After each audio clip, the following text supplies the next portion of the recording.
Você já parou para refletir que a Bíblia, esse livro milenar, talvez guarde as respostas que você procura sobre o nosso mundo, a origem do mal, o verdadeiro sentido da vida e, quem sabe, até mesmo sobre o seu próprio futuro?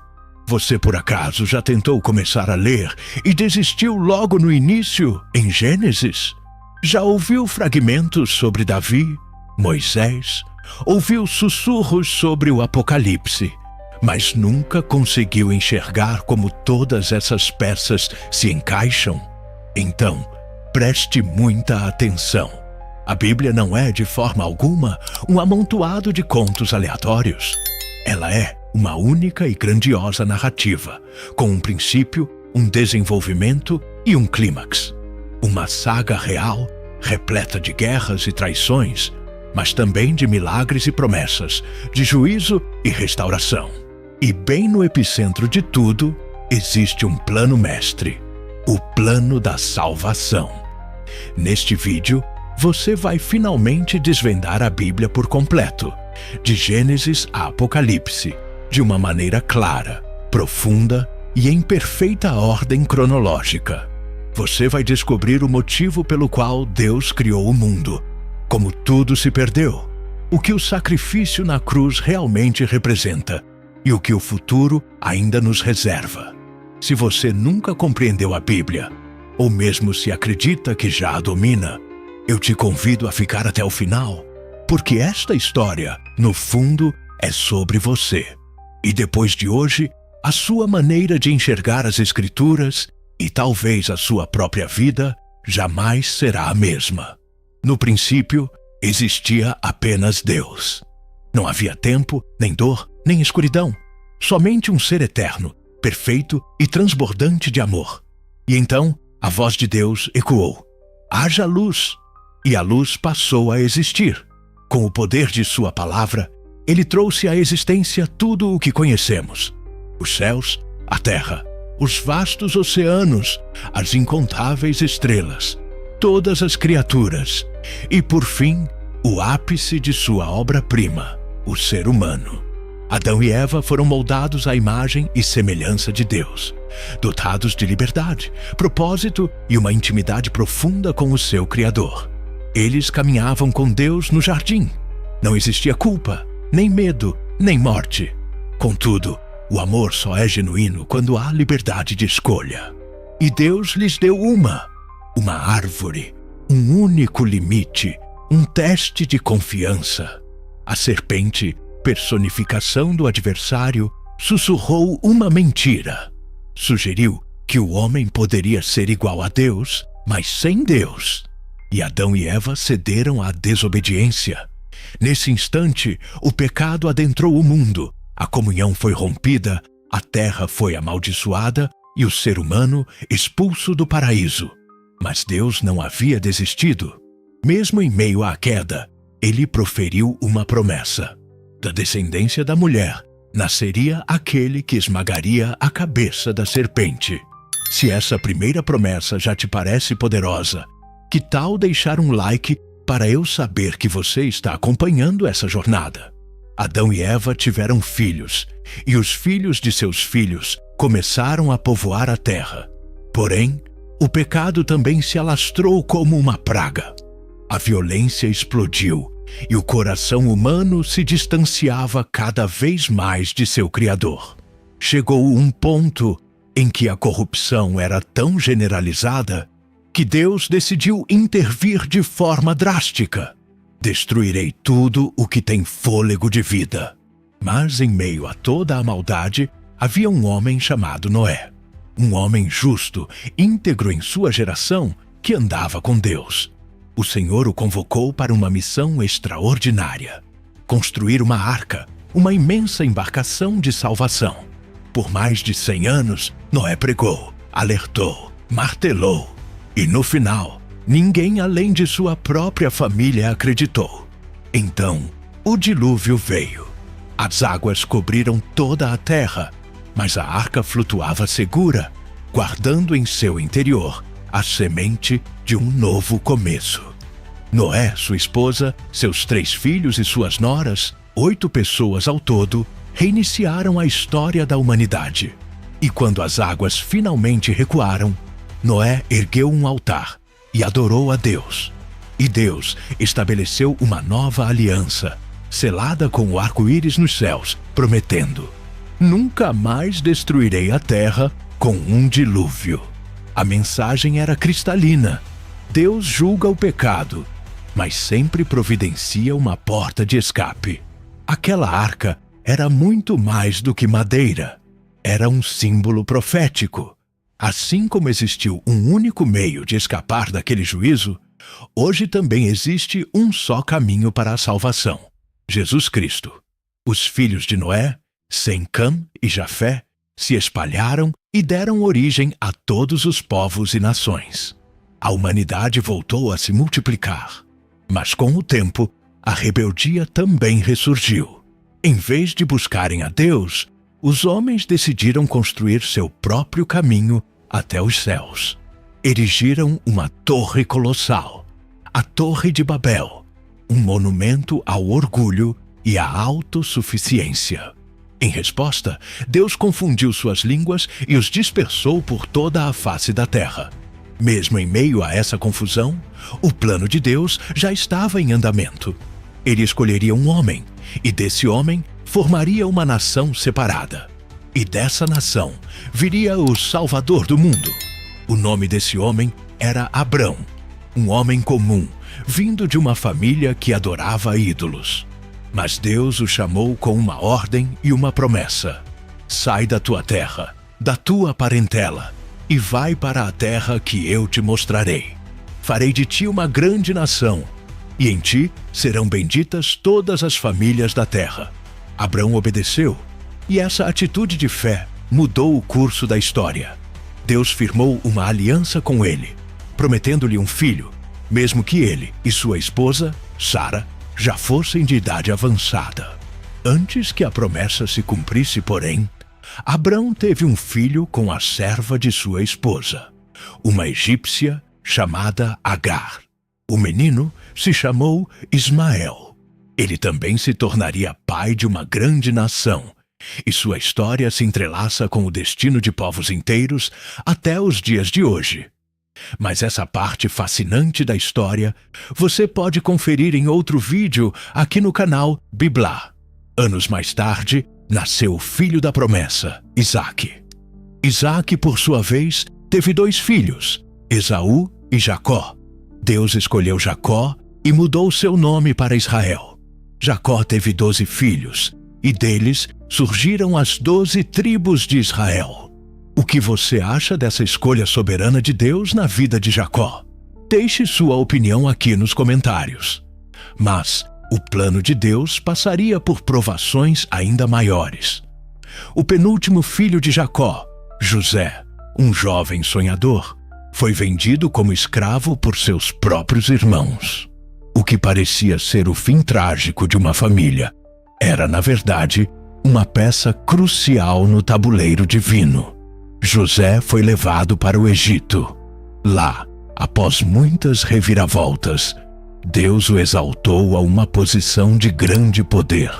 E quando uma fome avassaladora atingiu a terra, foi ele quem salvou não apenas o Egito, mas sua própria família. A promessa continuava viva, mesmo em terra estrangeira, mesmo em meio à escravidão que viria a seguir. Deus estava conduzindo cada detalhe para o cumprimento de sua aliança. O tempo passou. A família de Jacó floresceu no Egito e se tornou um povo numeroso.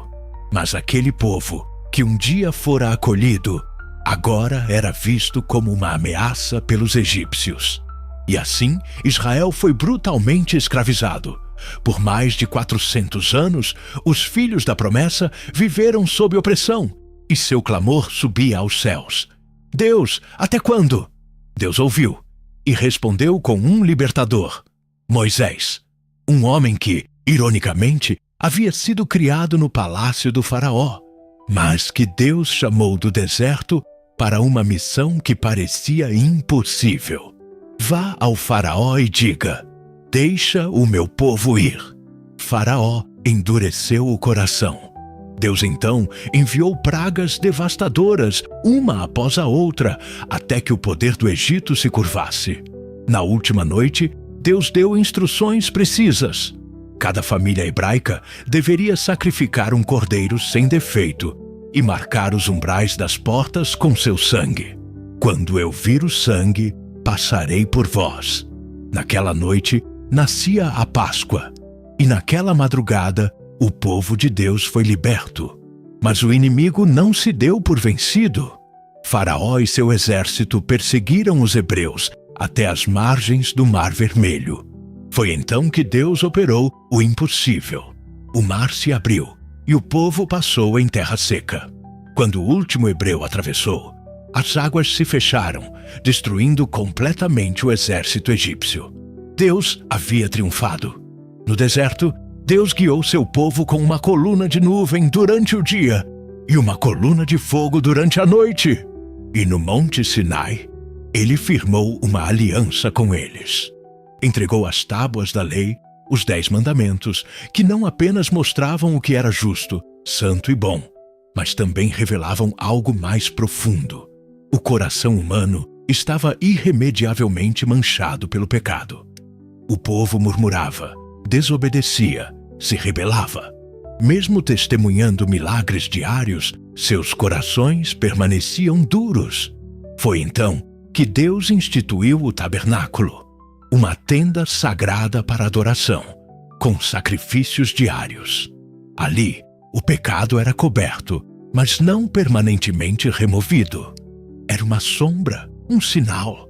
O sangue de bodes e cordeiros não podia purificar a consciência de verdade, mas tudo aquilo apontava para o que estava por vir. Um sacrifício perfeito, um cordeiro imaculado. Deus estava ensinando ao povo que só há salvação por meio do derramamento de sangue e que a libertação física do Egito era apenas o começo.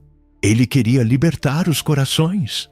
Após 40 anos no deserto, aquela geração incrédula pereceu e uma nova geração finalmente chegou à beira da terra que Deus havia prometido a Abraão, uma terra que manava leite e mel. Moisés não entrou. Ele morreu contemplando a promessa de longe, mas o Senhor levantou Josué para conduzir o povo na conquista. Eles atravessaram o rio Jordão, que também se abriu, e as muralhas de Jericó ruíram com um grito de fé. As tribos se estabeleceram na terra, mas logo um padrão perigoso emergiu. O povo se esquecia do Senhor.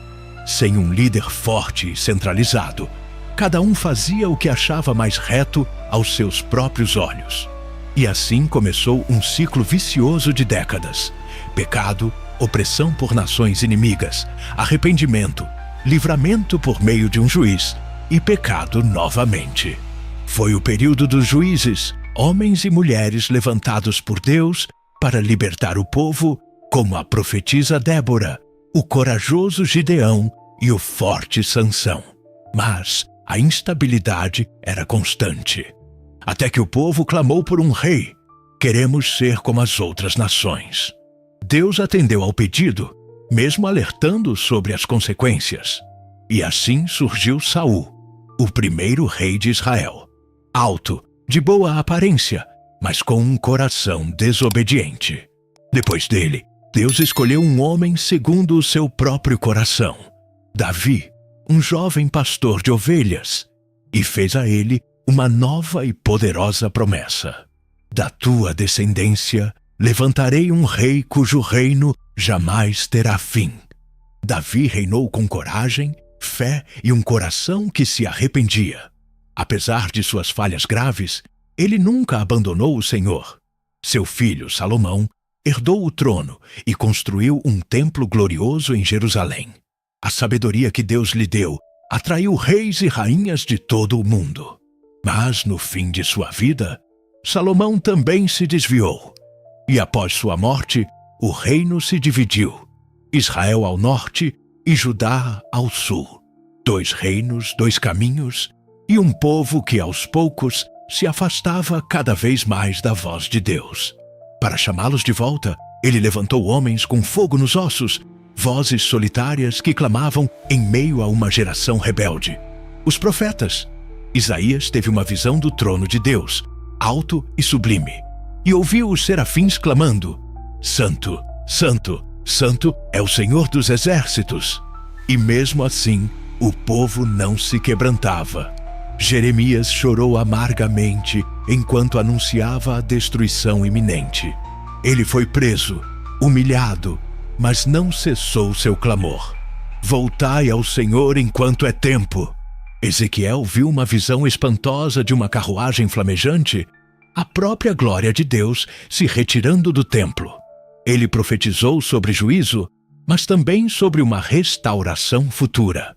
Viu um vale de ossos secos e ouviu Deus dizer: Filho do homem, profetiza a estes ossos, e eles voltarão a viver. Daniel, ainda jovem, foi levado cativo para a Babilônia. Mas lá, no coração do império pagão, recusou-se a se contaminar. Foi lançado na cova dos leões e saiu ileso.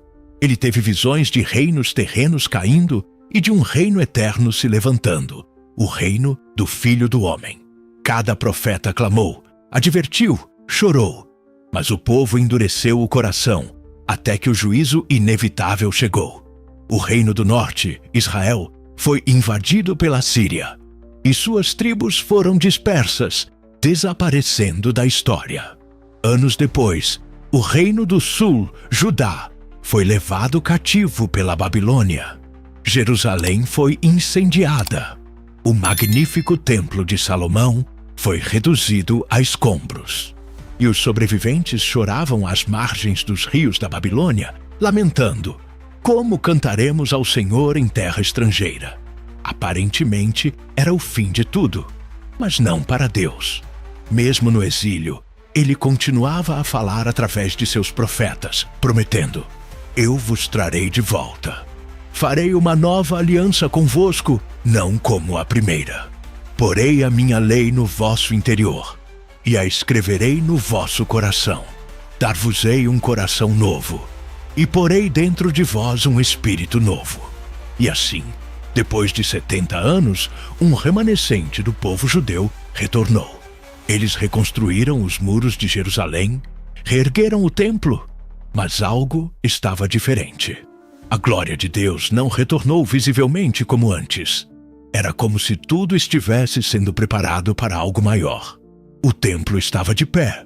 O altar fumegava com sacrifícios, mas o céu permanecia em silêncio. Por 400 anos, não houve profeta, nem visão, nem palavra revelada. Mas anote isso: quando o céu fica em silêncio, é porque algo grandioso está prestes a acontecer. E para não perder o que vem a seguir, que tal se inscrever agora no Biblá e ativar as notificações? 400 anos se passaram. E então, Deus falou novamente. Mas desta vez, não foi através da visão de um profeta. Foi através do choro de um bebê. Numa pequena e insignificante cidade chamada Belém, nasceu Jesus. Não em um palácio, mas em uma manjedoura. Não cercado por nobres, mas por animais e pastores. Um nascimento de uma simplicidade desconcertante, mas carregado de eternidade. O Verbo se fez carne. Deus se tornou homem. O Criador entrou em sua própria criação.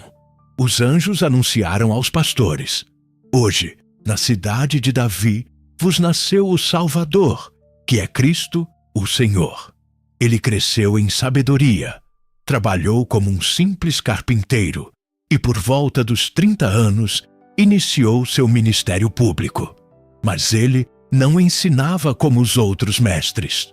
Ele declarava com autoridade: eu sou o pão da vida, eu sou a luz do mundo, eu sou o caminho, a verdade e a vida. Ninguém vem ao Pai a não ser por mim. Ele curava os doentes, ressuscitava os mortos, perdoava pecadores, tocava nos leprosos considerados impuros e amava os rejeitados pela sociedade. Mas nem todos receberam sua mensagem. A elite religiosa se sentiu profundamente incomodada. O Império Romano, sempre atento, sentiu-se ameaçado. e o povo se dividiu. Jesus não veio para organizar um exército e lutar uma guerra terrena. Ele veio para vencer uma guerra invisível e muito mais antiga, contra o pecado, a morte e o inferno. E para alcançar essa vitória, ele teria que morrer. Jesus sabia exatamente o motivo de sua vinda. Ele não foi pego de surpresa pela traição, pela cruz ou pela morte. Ele caminhou voluntariamente em direção ao sacrifício. Desde o início de seu ministério, ele anunciava que o Filho do Homem seria rejeitado, entregue nas mãos dos homens, morto, mas que ressuscitaria ao terceiro dia. Era para isso que ele havia nascido. Na última ceia com seus discípulos, ele partiu o pão e disse: "Isto é o meu corpo, que é entregue por vós." Pegou o cálice com vinho e declarou: "Este cálice é a nova aliança no meu sangue, que é derramado por muitos para a remissão dos pecados." Naquela mesma noite, foi traído com um beijo, preso, acusado por falsas testemunhas e julgado ilegalmente no meio da madrugada por um tribunal religioso corrupto. Foi espancado, cuspido, ridicularizado.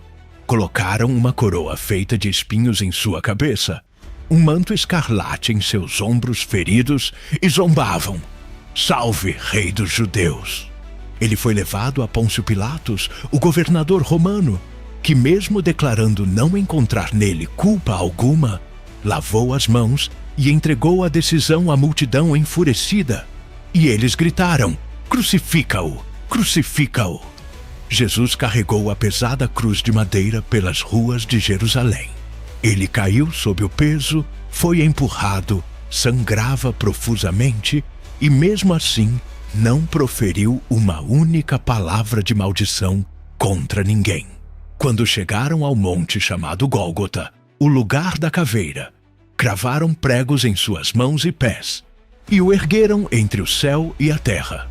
Ali, pendurado, Jesus não sofria apenas a dor física excruciante. Ele estava carregando sobre si o peso do pecado de toda a humanidade.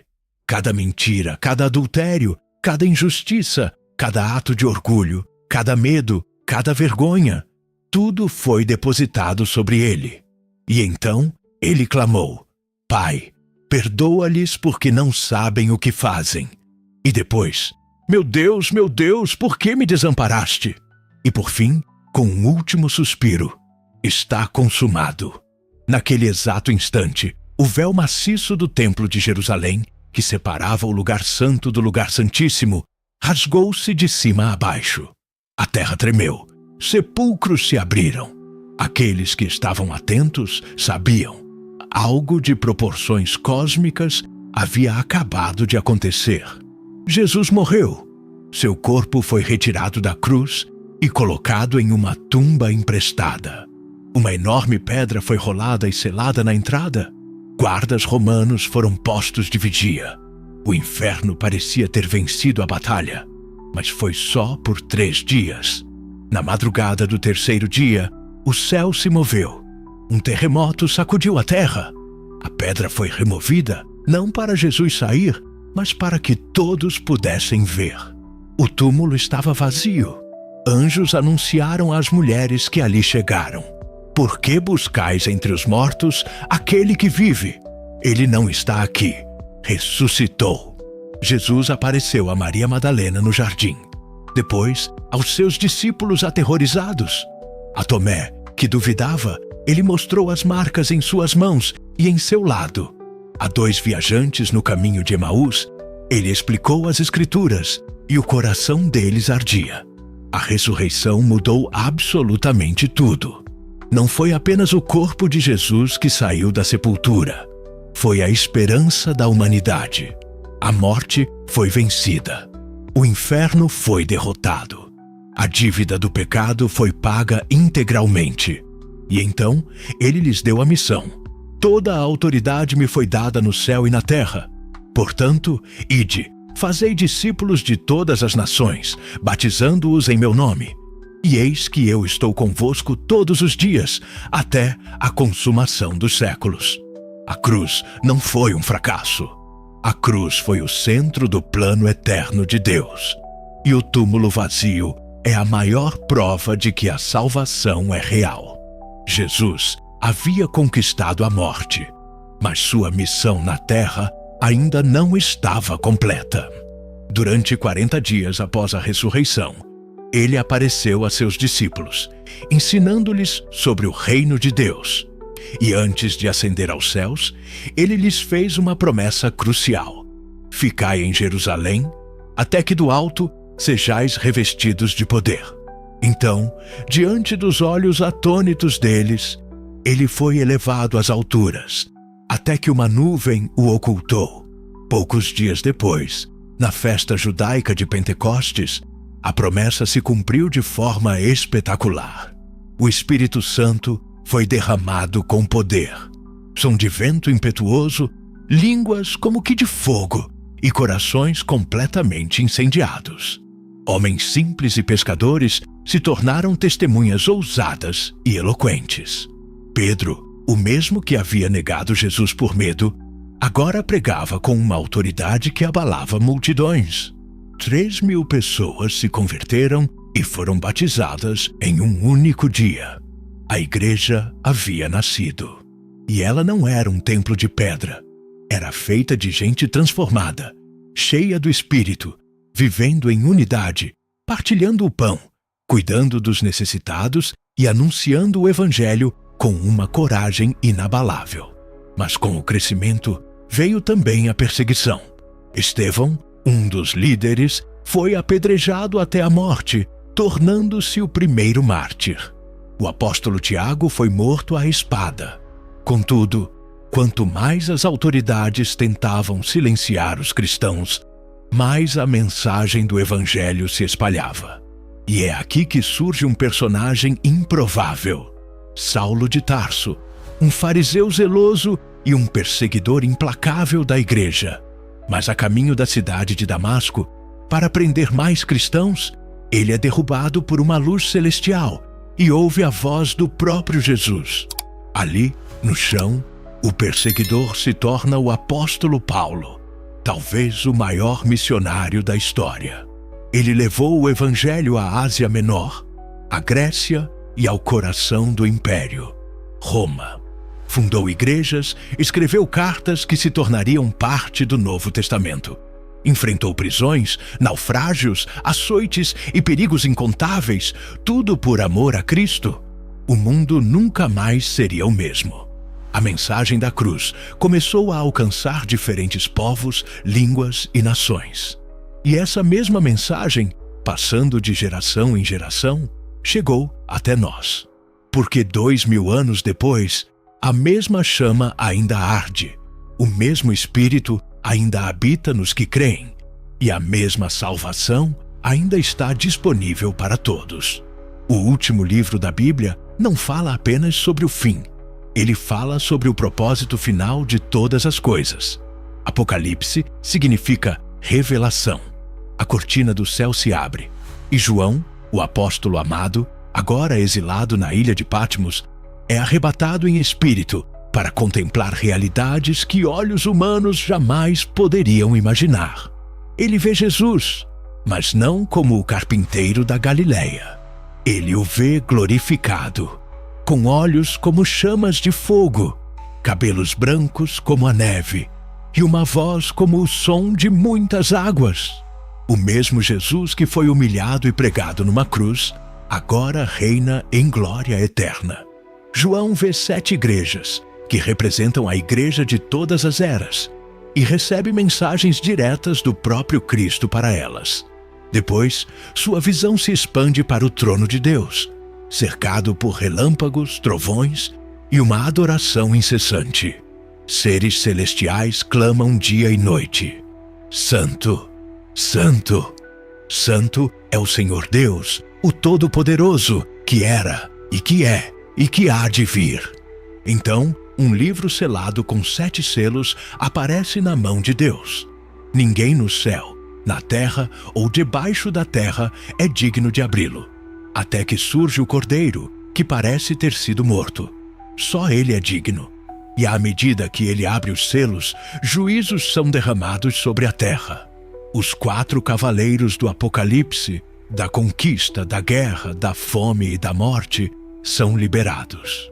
A terra treme, o céu se agita. Uma batalha espiritual cósmica é revelada.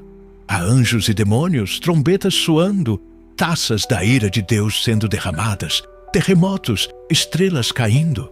A besta, um poder político e religioso mundial, se levanta e o falso profeta engana as nações. O dragão, uma figura do próprio Satanás, guerreia contra a mulher, um símbolo do povo de Deus. Mas em meio a todo esse caos há um povo fiel. Aqueles que não se curvaram à imagem da besta, nem negaram o nome de Jesus. Eles são perseguidos até a morte, mas são vitoriosos, porque não amaram a própria vida mais do que amaram a verdade. E então, os céus se abrem. Um cavalo branco surge, e sobre ele está aquele que é chamado fiel e verdadeiro.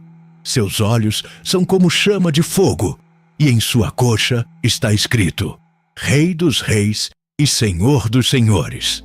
Ele vem para julgar e guerrear com justiça. Os exércitos celestiais o seguem. A besta e o falso profeta são derrotados.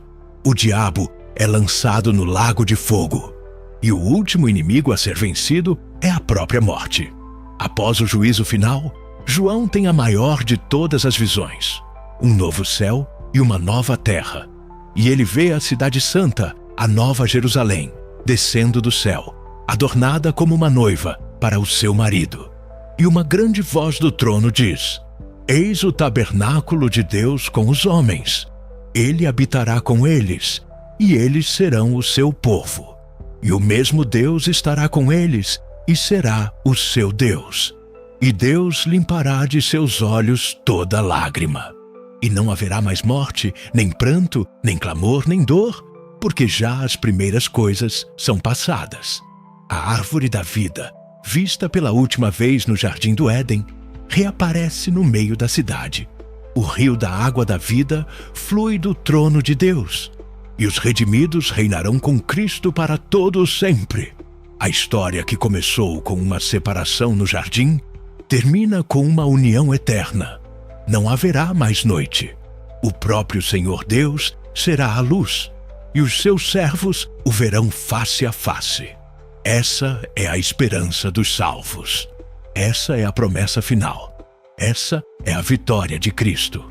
E ao terminar sua visão, João ouve uma última promessa de Jesus: Eis que venho sem demora. E a resposta que ecoa através dos séculos no coração da igreja é: Vem, Senhor Jesus. Você acabou de percorrer a história que explica todas as outras, de Gênesis a Apocalipse, do pecado à redenção, da cruz à eternidade. A Bíblia não é um livro de regras empoeiradas, é uma carta de amor de Deus para a humanidade. E o nome no final dessa carta pode ser o seu. Jesus viveu a vida perfeita que não conseguimos viver e morreu a morte que nós merecíamos, para que você possa viver a vida dele. E hoje, esta grande história pode se tornar a sua história pessoal. Mas isso é só o começo. Aqui no Bíblia, você pode mergulhar ainda mais fundo. Temos um vídeo completo desvendando os segredos de Gênesis, outro explicando em detalhes a divisão dos reinos de Israel.